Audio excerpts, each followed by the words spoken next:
Hi, Germ Techies. Welcome to another episode of the Age Tech Podcast. I'm Karen Etkin, and my guest today is Bradley Schurman, fellow author and demographic futurist. We sat down to have a conversation about his new book, The Super Age, which is all about the challenges as well as the opportunities that we have as our world is going through this unprecedented demographic shift. We also talked about what we need to do on the social and economical level to be better prepared for the future. Before we begin, make sure you hit the subscribe as well as the bell button so you can get a notification whenever new content is available. Bradley, thank you so much for joining me today. It's my pleasure. Thank you for having me. Awesome. So, what exactly is the super age? The super age is a term that I stole, borrowed, co-opted, however you want to frame it, from the UN. It's a designation of populations, and there are three stages to the aging of populations. One is aging, which is 7% of the population, aged, which is 14%, and then super aged, which is 20% of the population over the age of 65. 65 is this classic definition of when we move from being adults to being old people.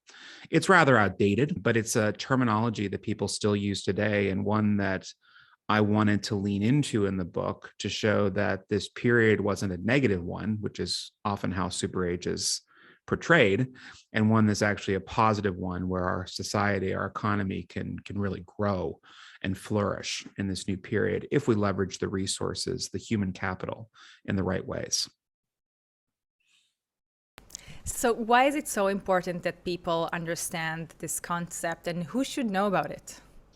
Well, everyone needs to know about the shift in populations because, like climate change, it affects everything in our daily life, whether we want to admit it or not. The aging of the population, the outdated systems that we have in place for work, for retirement, for social welfare, they all need to be reconsidered because population aging isn't just more old people, it's also fewer younger people. It's the confluence of two megatrends. The first is declining birth rates, which are happening virtually everywhere in the world, with the exception of sub-Saharan Africa and parts of Latin America, and radical extension of longevity, the number of years that we get to live on this planet. So for the longest period of time, we had a lot of young people born. About half of them made it to adulthood, and even fewer people made it to advanced age. It doesn't mean that people didn't live a long life. There were people that did well into their 80s and even 90s, and there's records of this back until the Roman and the Greek period. But the sheer number of older people who are living to advanced age now is shocking. It's revolutionary. In the United States, 76 million baby boomers were born. 70 million of them are still alive today. That is a market shift. And because of the declining sizes of younger populations, marketers, innovators, businesses need to take note because it will transform the labor market, as it's already doing in a pretty seismic way, at least here in the United States. And it will also transform the products and services that businesses need to develop if they want to continue to grow and expand their marketplace. So, speaking of the changing labor force, how has the workforce already changed and how it's expected to change in the future because of this phenomenon? And what is anti-retirement? So there are a number of different pieces that have happened. COVID was like a shot of adrenaline into our system, and you as a technologist, a tech expert, really understand how it pushed us forward in ways that we hadn't quite anticipated. Well, that happened in the labor market as well. So as a demographer, we were looking at predications of the labor market starting to contract around 2030, 2034, a bit further out. And what happened during the pandemic, again, at least in the United States, was that there was a significant contraction, a significant departure of older people from the formal labor force. So we're talking millions here left because of forced redundancy, chosen retirement, or because they were fearful of the pandemic, of getting sick. That caused things to tighten up. And when older people leave the marketplace, the labor marketplace, they have a lot harder time getting back. So it usually takes twice as long, and they usually make half as much when they get back in. So that's not really a good deal for folks. So they've been sitting this one out. Some have begun collecting benefits, some are living off retirement savings.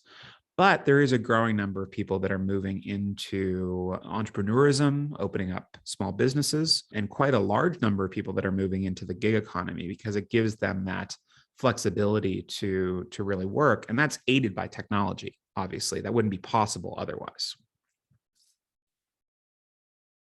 Absolutely. So you, in your book, you speak about ageism in the workforce, but also about the fact that many of the C-level new entrants are older than they used to be in the past, and also that some of the most successful founders out there are over the age of 45. Right. So how does that compute? How does it These two jive? terms- Yeah. That's psychology 101. Older people don't see themselves as older. I'm 44. I don't see myself as 44. I think of myself as much younger, even though my body would disagree on a number of fronts. That being said, it goes for these CEOs as well. They see themselves as still very relevant and part of society. I think ageism shows up in very strange ways. I don't think that firing decisions are necessarily motivated by ageism. They may factor in, but a lot of time businesses are cutting costs. And because of our systems that, tend to reward seniority or have rewarded seniority with pay, older workers tend to be one of the earlier ones to go because they cost more. So if you can get 3 heads for the cost of 1, wouldn't you do it? Where ageism does seem to pop up in a more prevailing way is in the hiring process, the recruitment process, in large part because businesses have trained themselves to look for young talent, essentially since the first boomer entered the workplace in the 1960s, because that talent is cheaper and a lot easier to find. We have to confront these ageist attitudes towards the recruitment process now, because there is no such thing as somebody who is overqualified for a position. That's hogwash. It's just silly. If you have a lot of experience, especially good experience running a business, I want to talk to you. I want to learn from you. And more enterprises should take note of this. This is a great opportunity to bring in skills that you may never have dreamed of coming from a single person. And money isn't the only motivator anymore for people being in work. Being in, not only does it help your finances, but it also helps your physical, your cognitive health. You stay better socialized. You avoid isolation, which is a killer in the country, around the world. And you end up providing more and having greater purpose in your life. What businesses can do outside of offering salaries is offering flexibility, offering things like caregiving and to take care of loved ones. These are prevailing trends of benefits that older adults, but all working age adults, really do love. So if businesses want to recruit this talent, they don't necessarily just need to think in terms of dollars and cents. They need to think in terms of the whole benefits package, the whole individual at the end of the day. Absolutely, I couldn't agree more. So while we're on the subject of ageism, an 2018 study, Dr. Leva and her team found that ageism towards the old led to excess costs of 63 billion for a broad range of health conditions during 1 year in the United States alone. Yeah. How does that happen? Bias slips in a lot of ways. One of the larger challenges with our healthcare system is that we simply don't have enough geriatricians, people who specialize in the care of older populations. We also often struggle with including older populations in clinical trials for medicines. And sometimes we're dismissive of older people when they need care. So ageism kind of pops up in various and sundry ways. And it's not always intentional. I mean, I think that folks need to realize that it's not necessarily an overt bias, but it is something that lingers in the back of most people's heads. I mean, everyone's a little bit ageist at the end of the day. And even the best of us, even the ones of us like ourselves, who are acutely aware of the damning effects of this bias, will sometimes find ourselves slipping into an ageist stance. I mean, I've infantilized my parents before, and that's embarrassing. I've caught myself doing it, thank God, but it is a bias that we constantly have to fight against, because it is one of the few biases that we readily accept today. Absolutely. And it sounds to me like there are so many opportunities all over the place. So if you are to give advice to entrepreneurs or investors in this space, where do you think people should look? Like, what are the biggest opportunities to Yeah. tackle some of these problems you mentioned with technology? Well, I mean, hands down, technology is the biggest place for innovation right now. I think there's no question about that, especially around age tech, because one of the greatest hurdles that we have to overcome is tech literacy amongst older populations and delayed uptake of tech, which often goes unreported. I was doing a bit of work for a client recently, and globally, 8 out of 10 people own a smartphone today as an average, which is, a pretty remarkable statistic considering that smartphones only came out, 15 years ago with the iPhone. But when you look at older populations, the user rate drops pretty quickly. Young people are at nearly 100%. Under 50 is nearly at 100%. I think 65 to 75 is 8 out of 10, and then 85 plus is 6 out of 10. Regardless, there are people that are still being left behind in this digital transformation, and it's only going to continue to speed up. So anything that helps with tech literacy is big. Anything that's going to help populations across the board, not just the old populations, but people that are my age, middle age, approaching middle age, understand the transformative, the disruptive effects of the metaverse as it emerges, are going to be highly valuable. And Karen, you know this better than anybody else. The tech industry is really ageist in itself. The book mentions the fact that, Silicon Valley, for all of its faults, for its sexism and its racism, its biggest issue is ageism. If you get old in Silicon Valley, you're in your 30s. That doesn't make any sense. I mean, think about all the talent that's being left behind.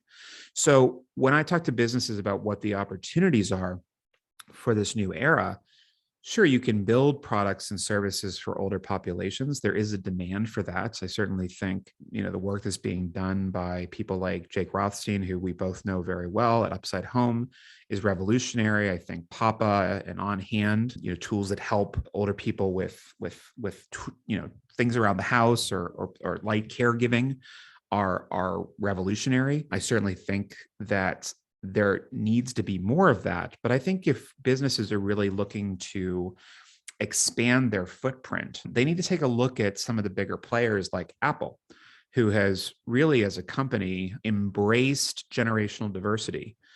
And they're building products and services across all of their platforms, across all of their devices, that are really generationally inclusive. I've been perseverating over this Apple advertisement. I think it's called Bob. It's a 30-second commercial, and it's shot in the woods, and all you see is the forest, and it's quiet, and you hear a robotic female voice say, "Bob has suffered a hard fall. He is located at X latitude, Y longitude. Please send help." And what took me back about this advertisement was it was a modified version of a device that was readily sold in the 1980s called Life Alert, which was a button that people wore around their neck, beige colored button with a stainless steel beaded necklace. And the commercials, though, used to be typically an older white-haired woman flailing on the floor saying, "Help, I've fallen and I can't get up." This commercial took all human out of the picture. So you had to decide who Bob was. And for people who are middle-aged, later middle-aged, early later life, who are still active, engaged, they go on hikes, they're skiing, they're doing, X game type sports, That's a nice piece of security to have. They're also really well connected in terms of communications too. And, Apple today, the 65 plus man uses Apple devices more than anyone else does. So that signals that they're doing something right, because we don't think of Apple as a device for old people, but it is in fact a device for everyone. Absolutely, and I think it's definitely a step in the right direction having these big tech companies like Apple and Amazon creating features in their existing devices specifically for older adults and for their family caregivers. And I actually did not know about this commercial, so I'm Oh gonna yeah, definitely look that look up. it up. It. I mean, it's one of those things. When you're like us and you're in the space, you're always attuned to these things. And I mean, it was one of those nights we're watching TV in the house, and I was just kind of fiddling on my phone, and I hear this commercial, and I stop everything, and I rewound and watched because I thought this is genius. And time again, businesses screw up. There's basically three legs to a super age strategy. You have to understand your workforce. You have to make it intergenerational and multi-generational. You have to recruit and retain older workers alongside younger workers. You have to incorporate those folks into your teams, specifically around innovation and design, but also in marketing and communications. Time and time again, people screw up the marketing and communications. Even if they get the recruitment right, even if they get the innovation and design right, they screw up the way they talk about the product. So Apple could have chosen the path of showing a little old lady or a little old man flailing on the floor with their Apple Watch and saying, I can't get up. But they didn't choose to do that. They chose to show us a more positive view of the future where populations that may need that service are active, engaged, and out in the world, not locked away in a bathroom flailing on the floor. There are so few examples of advertising done right. I remember watching a video ad from Monday, the project management platform, and it had an older woman talking about the product.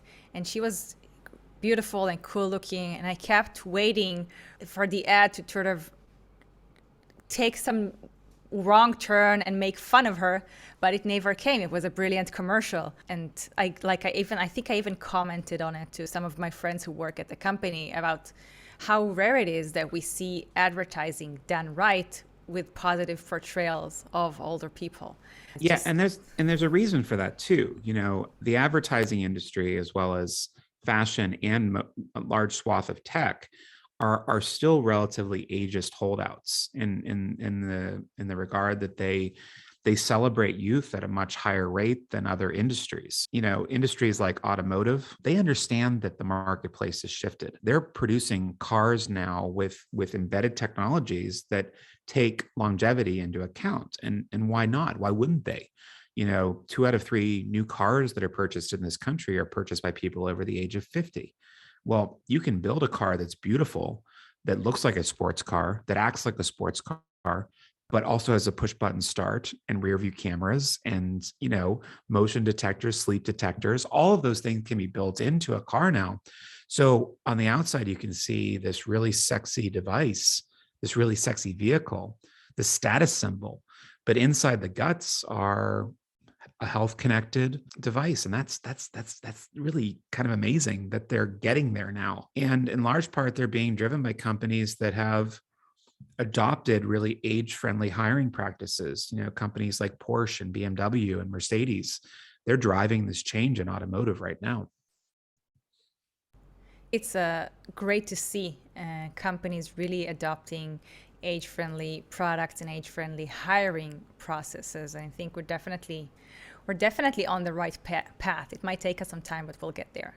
What would you say is the biggest misconception people have about the super age? Well, the number one misconception, no questions asked, is that when we live longer, we're simply adding extra years to the end of life. So we get to spend extra years in bad health or in decline. That is a common misperception. That is what an extended life looks like, that we're going to be sick and in decline for longer periods of time.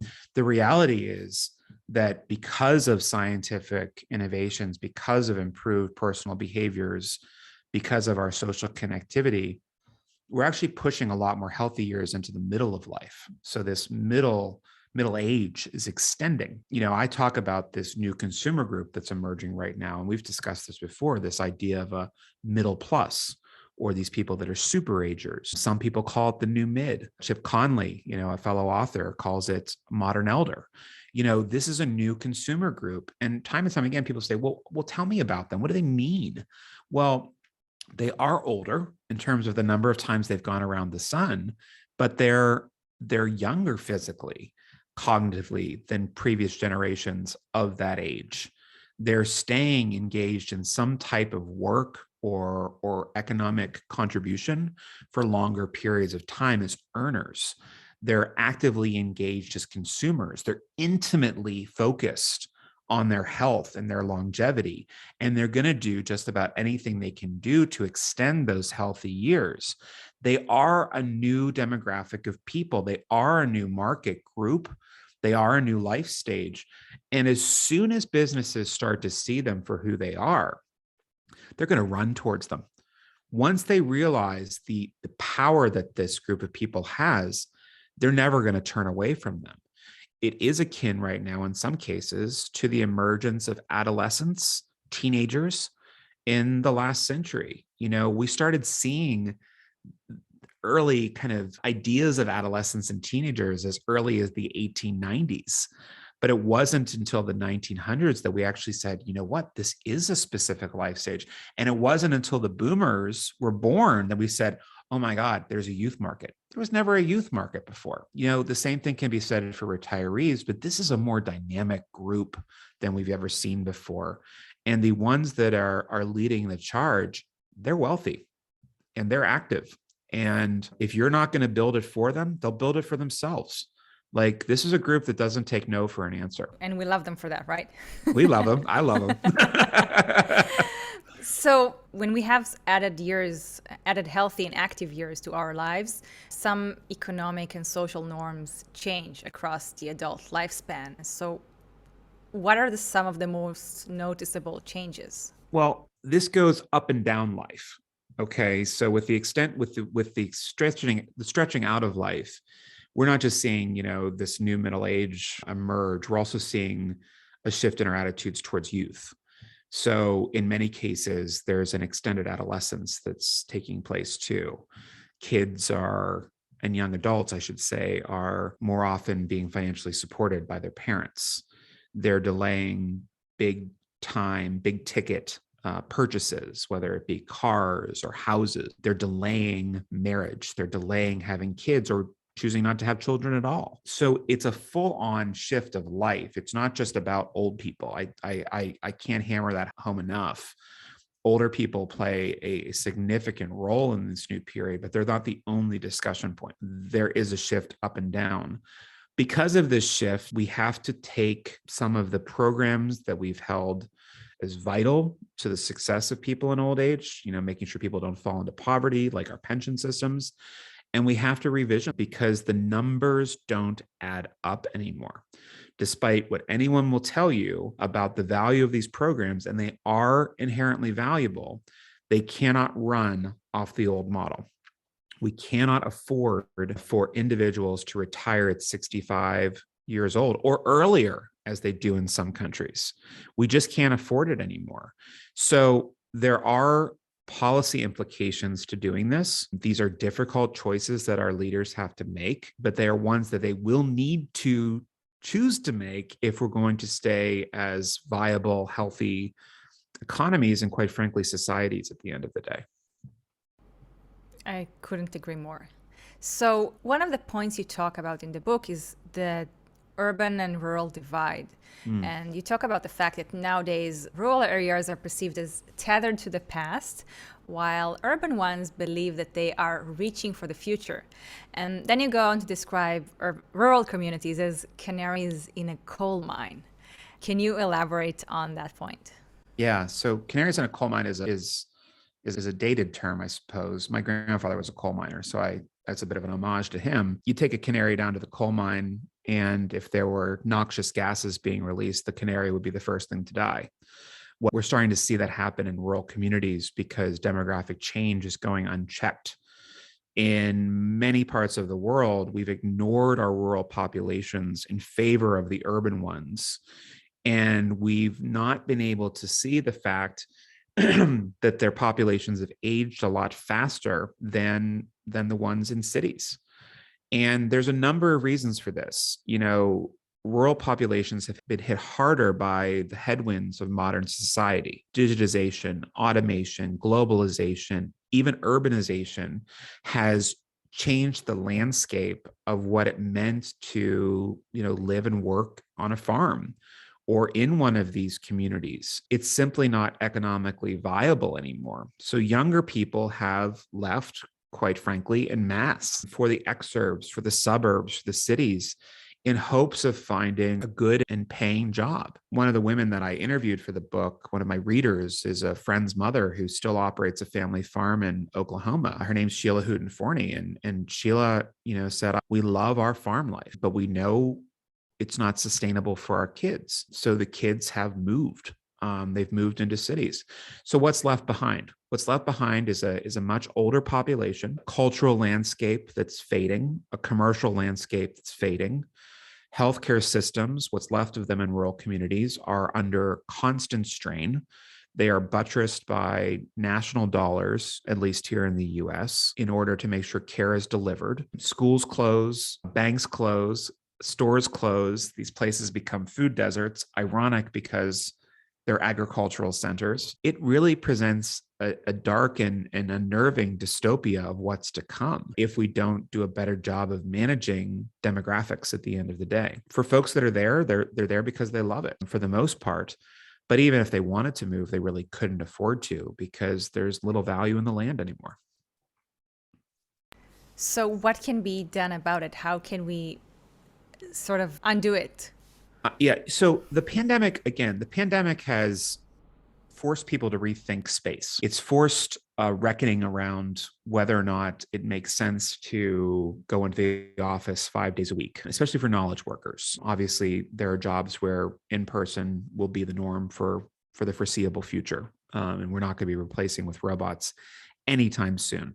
But in the future, maybe. There has been a migration of sorts out of cities, but not really in the way I think people expected. When the pandemic hit, folks were saying, oh, well, folks are just going to move to a smaller, more affordable city.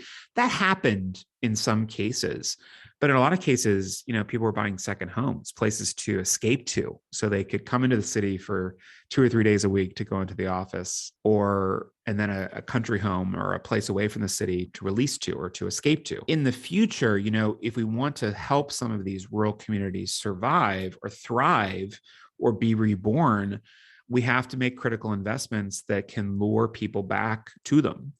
There are cities and towns in Italy, these hill towns in particular, some in Sicily as well, where they've seen the harshest effects of population aging, and they're giving away homes now, or giving them away for a very low price. That's luring some people back in. There are also critical investments the government can make as well. So on the technology side in particular, one of the, I think, more positive things that the government here is focused on is making sure that 5G is accessible in rural communities.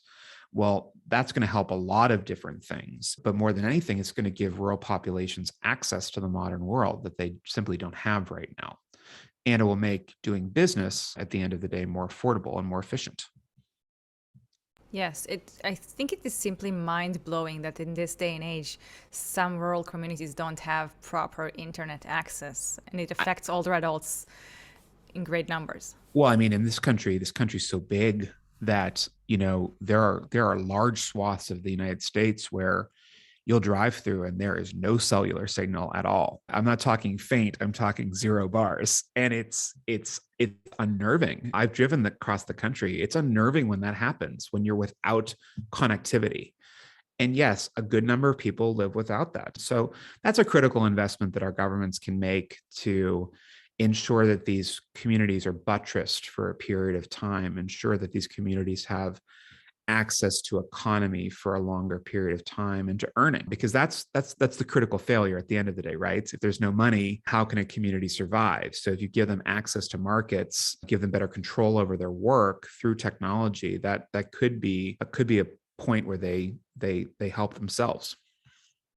Absolutely, and it could also encourage younger people and knowledge workers to move into these rural Well, places. and I think that that's a piece that's been kind of hanging in the background of conversation right now. We talk about this delay in house purchasing, and that's a commonly known statistic now for younger populations, but they can't afford properties in more rural areas. So there is a bit of kind of modern homesteading happening where younger people are saying, well, I could make my own in a rural community, and they might be able to do that.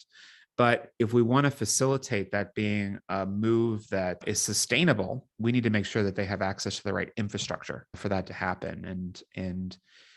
It's hard to live in the modern world today without access to a smartphone, or at least a reliable high-speed internet connection. It's just nearly impossible to do.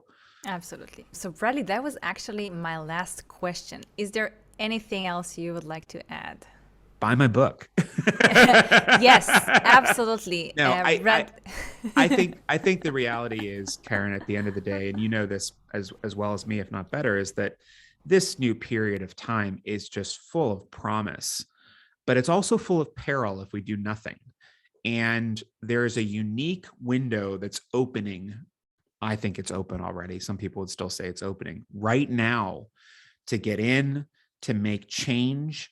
I have been in this industry and in this space now for nearly 25 years, and I am constantly surprised at how in the past 2 years, and I think it's largely because of COVID and this awareness that older populations exist and there's a large number of them, people have flooded into the aging space.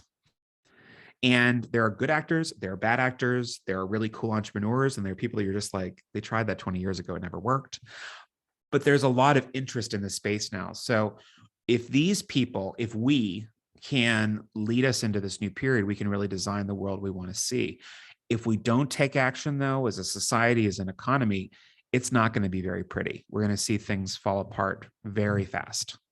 Bradley, thank you so much for joining me today. And I definitely encourage anyone watching, listening, reading this, definitely go to Amazon right now and get Bradley's book, The Super Age.